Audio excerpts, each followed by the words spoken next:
Welcome back, and thanks for sticking around with us this morning. This next vignette is for all of the viewers who are wondering what a lifestyle path would be like to pursue chiropractic.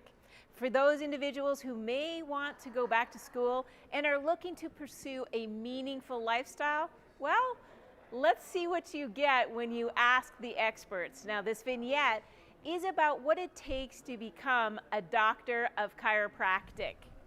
Come on in, host. And our next sponsor is a huge supporter. Well, right now, I want you to know that NCMIC is proud to offer a wide array of insurance and financial products and services, as well as countless practice resources, each one designed to help you and your practice thrive. You can always count on NCMIC and their commitment to you. NCMIC, more than just a malpractice insurance, because you're more than just a policy holder.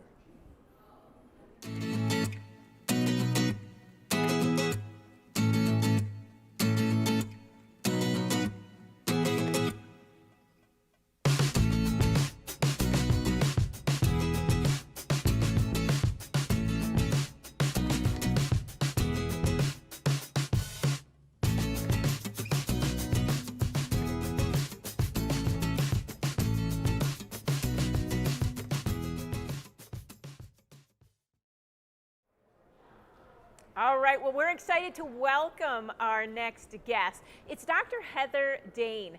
Dr. Heather Dane is a leader in her field. She is serving as the president of the Sacramento Valley Chiropractic District and the California Chiropractic Association Board. In 2012, Governor Brown appointed her to the Board of Chiropractic Examiners, where she was later elected chair and vice chair. Her 8-year tenure ended in 2021 after 2 terms of 1-year extensions. Dr. Heather Dane is a Palmer College graduate, has served the Sacramento area since 1994, carrying on a family legacy by practicing with her father, Dr. Fred Dane, until his retirement in 2005. This is a wonderful legacy story, and I think you're an outstanding representative of what it means to have a lifestyle of chiropractic. Thank you. So we're going to jump right in. I'm going to ask the first question. Dr. Fab, I know how much you love a lifestyle of chiropractic, so I'll have you, in the first couple of thoughts that I have is, in addition to chiropractic college, what should a prospective chiropractor learn that will help them be successful in practice? Because the students that are going to want to come into chiropractic, they'll be already ahead of the game. Right. So I think obviously you spend so many years working on, becoming a skilled practitioner, right? But you need to learn the business part of it. And I think everybody agrees that that's something that students need to learn and usually have to learn after they're out of school. I noticed at the Foundation for Chiropractic Progress table, you have some excellent resources for them about running an office, about a patient's first visit and second visit. But they need to learn how to run a business. They need to know how to bill insurance. And something that I don't hear people talk about is they need to learn how to negotiate for themselves. They need to know how to negotiate a salary or a bonus structure. I think those things are going to be really important to their success and overall happiness in practice. Yeah. Well, one of the things that I love about your background is that you've been able to see the profession from different perspectives. And that's one of the things that I have always enjoyed about my perspective, is because I've seen different perspectives in chiropractic. Being on the board gives you a perspective to actually see what chiropractors are doing in your state. Right. Being out there supporting and mentoring so many people, that also gives you a perspective, because they come to you with their desperation. So as you go through this process and you're looking at where we are in the chiropractic profession, I can tell you, as past president of a chiropractic school, we did not have the time to add a lot of the business courses, because by the time we got through national boards, that was 95% of our curriculum. And that was already 3.5 years. So we were like, oh, do we add another 6 months and we can teach them all this stuff that everybody wants? Well, the students were like, I don't want to go deeper in that. So you do have to learn it. right now, when you look at all the people that may be listening right now, where do you see the biggest opportunities for chiropractors? Whether it's, right now they may be graduating, some of them have been associating for a while, some of them are scared to death to open up their own practice, some of them are now working for hospitals and groups and third parties. What do you see? What's exciting? That's exactly what I was going to say. There are opportunities now that I could never have imagined in 1994 when I graduated. Never imagined that there would be hospital systems employing chiropractors. Cleveland Clinic has chiropractors. Beth Israel has chiropractors. I work at the VA. They have chiropractors. There are major hospital systems employing chiropractors. And I was talking to someone yesterday at the conference who was, he had been in practice for 45 years and was wondering, what kind of things, what progress are we making? And I thought, it is a completely different world. It is a completely different world in the last 30 years, much less the last 45 years. I'm so excited about where chiropractors are positioned and the things that we can do that we couldn't do before. We have residency opportunities, there's research fellowship opportunities, you can work in multidisciplinary hospital system, and none of that was Available to readily available at all 30 years ago. So that's very true. And as we grow and the profession grows and the impact that we're making grows, it is an interesting thing because becoming a chiropractor is a lifestyle choice. yes. And not very many professions can actually say that. When someone comes into chiropractic, they're living chiropractic. It's not a 9-to-5 job. It's my life is so important and the quality of my life is so important. I want to share what I do. I care about my patients. I diagnose my patients. A lot of times when you're in the healthcare field, you may be a support person, but you have the responsibility, which is the ability to respond to their issues, to diagnose the cause of the problem. Mm-hmm. And that is such an incredibly important thing, I think, as we go through and we start talking about a lifestyle of chiropractic. What does it look like? Why do people choose chiropractic? Tell me what your thought is on choosing chiropractic. What inspired you to choose chiropractic? Because I think many times, I think chiropractic chooses you based on your life experience. That is so correct. I come from a chiropractic family. My dad, my two uncles, my cousin are all chiropractors. And I never wanted to be a chiropractor. I said, this is what everybody does. I don't want to do this. And then it all changed. My dad convinced me when I was in high school to work in his office. And to see the people come in and then over a series of visits come out completely changed. And I thought, I want to be the person doing that. And when I was a kid, we'd be meeting people in the community. We'd be in the grocery store and people would say, your dad's the greatest. He's helped me so much. You can't describe how gratifying that is. And when you're the person that's changing people's lives, when they've been everywhere else and they've done everything else, and they said, how come nobody told me to go see a chiropractor? Like, I didn't think this was I was ever gonna get help for this. And it happens every day to every chiropractor. And it's kind of what we live for. For me, I gotta be honest, I didn't discover chiropractic until I was about to graduate from undergraduate school and go to medical school. So I was 20, 21 years old.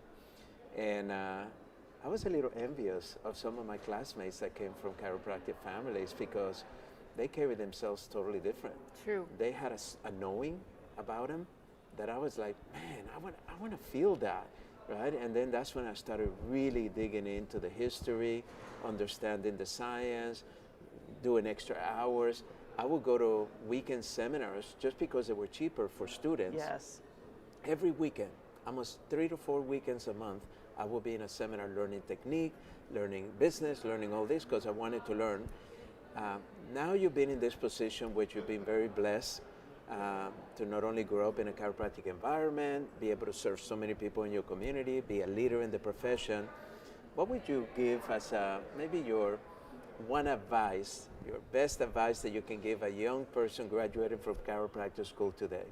What do you feel that they need to know that you figured out after all these years? It took me a while to figure out what my practice and what my lifestyle was going to look like for me. And that's the beauty of chiropractic, that your practice and your life can look however you want it to be. If you have kids and you need to work your schedule around them, you can. I grew up in a time where people were having really big practices. Like the notion was that, you know, you wanted to have a giant practice and serve as many people as you can, which I absolutely respect. But for me, it took me quite a while to realize that wasn't the right fit for me. I had a low overhead practice that was easy and it's not stressful, and that worked for me. I didn't need a lot of square footage and a lot of employees and a lot of other things. But you get to pick what you want to do. Do you want to specialize and see children? Do you want to specialize in sports? Do you want to just see families? You can make your practice whatever you want it to be. How busy you want it to be, how not busy you want it to be, what your hours are. There's so much flexibility to live our lives in a way that is authentic to us. And you don't get that opportunity in other situations. It is an interesting thing about being in chiropractic, because I have some friends that are on call, and they're really quite stressful because they know they have to be really significantly appropriate on a Friday night. Yeah. So that they get a call, Yeah. they got to go in and they got to treat a patient who might be losing their life on in the ER. That stress level. Mm-hmm. I mean, I have full respect for my emergency room doctors and the people that treat life or death situations. But I think with chiropractic, we're kind of on the other side of the stress level. We embody others to come with us on a journey to inspire their own self-healing, their own opportunities, rather than being in that life or death situation, which can be very stressful. Right. But I think, just to interrupt, I think another thing that we've noticed over the last 10, 15 years is that many of the medical practices that individual doctors used to own have now been sold to third parties, mm-hmm. groups, hospitals, etc. The majority of them, over 50%. So to me, now you become an employee. Right. And that's one of the beautiful things that within chiropractic, I love the way you shared it, because we have more women in our chiropractic schools than ever before. There are actually a larger percentage of them in every classroom. Mm-hmm. And as a woman, you have choices. If you want to raise a child and you want to be there with them, I mean, some of my friends, they have the kids in their practices. Mm-hmm. They make it a pediatric practice, they make it a family practice, everybody's happy. But then I get those that are athletes, right, coming into chiropractic and they want to go into the world of sports. Now they're actually the chiropractors for professional teams, and almost every team in America has a chiropractor now. So there's so many great opportunities that, like you said, we've never seen before. Yeah. To me, I keep saying, it's the most exciting time to be a chiropractor. 100%, Fab. One of the things that I think with Dr. Dane being here is to show leadership qualities too. And many chiropractors, I heard this once and it made me smile, is every chiropractor I've met is so passionate and so vibrant and so energetic. And I thought to myself, we're around that energy all day long. And we touch our patients. You know what I love being at ChiroThon right now in New Jersey is there is no qualms about hugging someone. Like, we're so touchy and feely, and the energy is real, and we get deep into that vibe. So I think being a chiropractor is, we just have that energy because it's authentic we're following our dream. When you got into chiropractic, were there some things that maybe our audience could glean from you that perhaps you learned going through that they may not think about going in? What were some of your inspirational aha moments that you wish that perhaps you had known before going in, since you came, like Fab and I did not have that legacy family, because that is a really special thing, and I truly understand what you're saying. It's like you're catching up to, you were born into chiropractic, where we were like running to chase it and go, hey, pick me, pick me. I felt very fortunate just to have that foundation, and chiropractic was my lifestyle even before I was a chiropractor. So some kind of aha moments. I mean, you're always surprised by the results that you get, but I love the camaraderie in the profession. I love the support. We're all loving what we do, and I think something that surprised me is when I see patients, I think about obviously what's best for my patient, but I also think what's best for chiropractic. And that was kind of it was an aha moment for me. I thought, yes, I want to help this patient, but I also want this patient to have a good chiropractic experience, because I never, ever, ever want a patient to leave my office and say, oh yeah, I saw a chiropractor, it wasn't so great. Like, that's not on my watch. That's not going to happen in my office. So if I can't help them, I want to find a way to help them, even if it's not me. It might be another chiropractor, right? It might be that I need to refer them somewhere else. Or we might just need to have a discussion that they're not ready to commit to what they need to do to change other parts of their lifestyle and respond to their care. But I want people to have a good chiropractic experience, number one. And then number two, I want them to have a good Dr. Dane experience. So I love that, because you're driving it with a very pure intention. And I believe when we make decisions with a very strong intention, it's always a good decision, because you know what's behind it. As you evolve as a successful chiropractor today, when you go back to those early days, what were some of your biggest influences, other than your family, that helped you? Because, you know, there's a lot of us out there that we get into business and we have no mentors. You know, we have no one to ask questions. We get out and borrow money to put our shingle out there, and we name it ourselves, which is the first thing they say in business. Set up your business to sell, don't call it yourself. I was Mancini Chiropractic like everybody else. I wish somebody would have told me that. You know, but there were a lot of things in business that it took me a while to get there. Like, I didn't want to hire a CA because I didn't think I could afford her. And when I hired my first CA, my practice quadrupled in 1 month.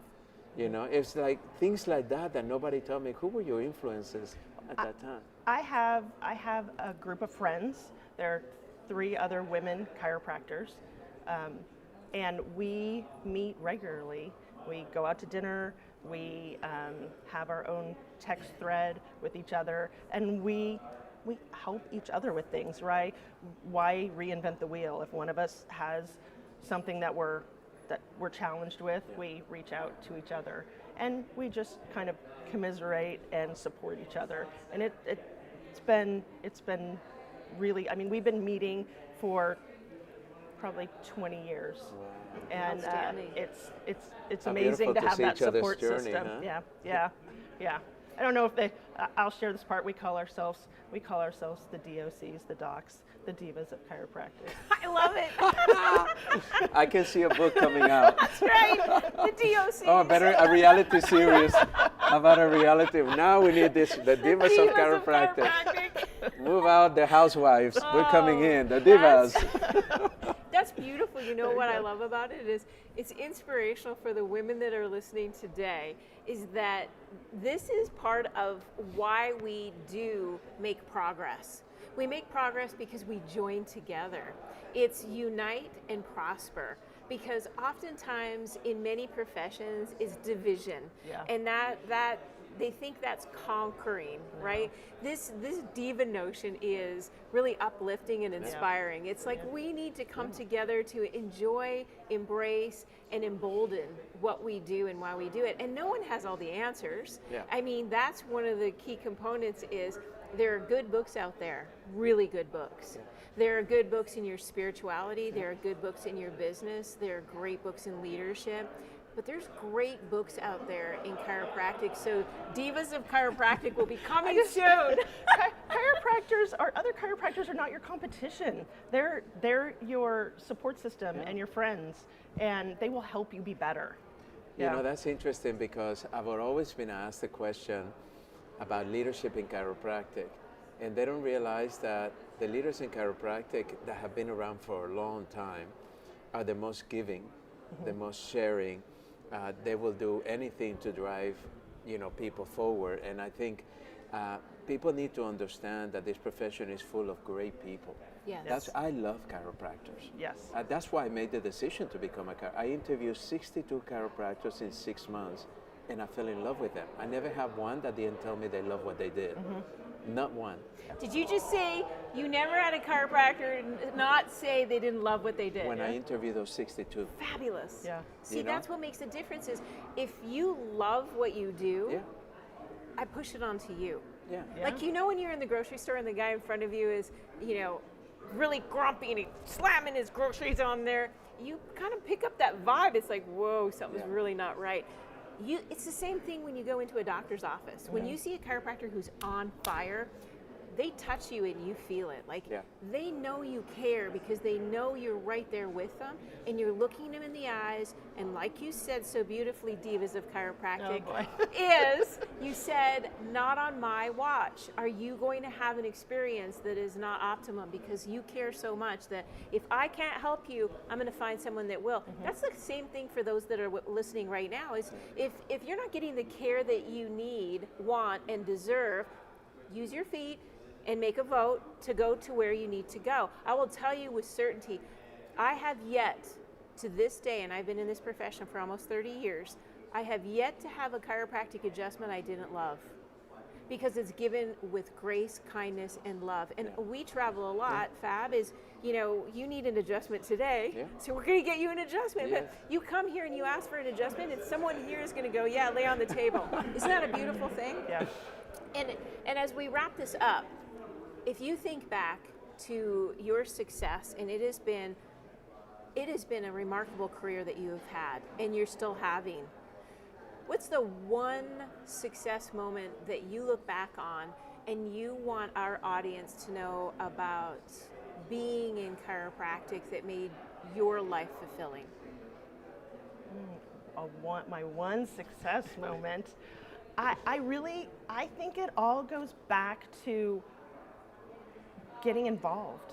Like, I was involved as a student, as the president of the Student American Chiropractic Association at my school, and it lit a fire for me to continue to be involved. So from day one, I volunteered for my state association, and that led to being on the regulatory board. Like, I just kept saying yes to things. People kept asking me, and I kept saying yes, and you meet people like you, because you meet the people that get things done, and it's great. It's great to be around that. So I have my office chiropractic career, and then I have my participation in helping chiropractic, and they're both very important to me and very fulfilling. I've always felt that when we serve in chiropractic, because I did the same as a student, I became a servant, because I felt like I was always ahead of the game. I got to meet the leaders of the profession as a student because I was always serving. I got to understand the discussions before they even became an issue for me as a practitioner. As a practitioner and still leading the state and nation leadership roles, I started really looking at the problem not only nationwide but worldwide. But let's finalize this with one thing that you said earlier, and that is the lifestyle. I believe that in today's world, we're hearing all about these new topics of trying to make people to understand the benefits of toxicity in the body, not only by the foods that we eat, the air that we breathe, the things that we drink. Then we talk about food, right? Food sources, eating whole foods, etc. Then we talked about pharmaceuticals and being careful to be aware of this potential side effects of any pharmaceutical out there. You grew up with this chiropractic lifestyle, right? Now that lifestyle is becoming what everybody's looking for. Yeah. You know, that's the part that I believe where chiropractic is actually, for the first time that I've been in it 38 years, that I see where the public is actually looking to us to say, how were you raised? So tell me 2 or 3 things that your parents did in raising you, and maybe things that you're doing right now that came because of your chiropractic lifestyle, that now is one thing that has been proven by science that reduces disease. Right. Like when I was a kid, my mom would take every one day a week, and she would like make bread, and we ate, you know, like a low sugar, healthy diet. I was the kid with the bumper sticker on my lunch pail that said, chiropractors have always said no to drugs, you know, like, so. You were a rebel back there. Well, I didn't put it on there, but that's how it went. So we just have always lived that way. I'll tell you a really quick story. My best friend, who's still my best friend growing up, came over to my house, and she had a headache. And she said, we were little, and she said, do you have some aspirin? And I said, no. Like, why would I have that? And she said, well, ask your mom and dad. And I said, we don't, I think we had like a 15-year-old dog. And I said, I think my dad might give some to our dog, but I don't know, we don't have any. She goes, well, what do you do when you get a headache? And I said, well, I don't get headaches, but if I did, I would ask my dad to adjust me. We had a table at my house. And she was like, mind blown, you know, like she didn't know what a chiropractor was. She didn't know what they did. She couldn't imagine living a life without headaches.